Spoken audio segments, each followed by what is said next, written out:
તો ગાઈસ સ્વાગત છે અમારા નવા વ્લોગમાં। હવે આપણે આ બંકો ભણવા હેઠે છે। છોકરા તૈયાર થઈ ગયા છે ભણવા માટે। જો કોઈ કેવું તમારે?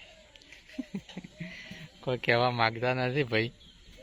અને ગાઈસ આ શેના બીજ છે કોમેન્ટ કરજો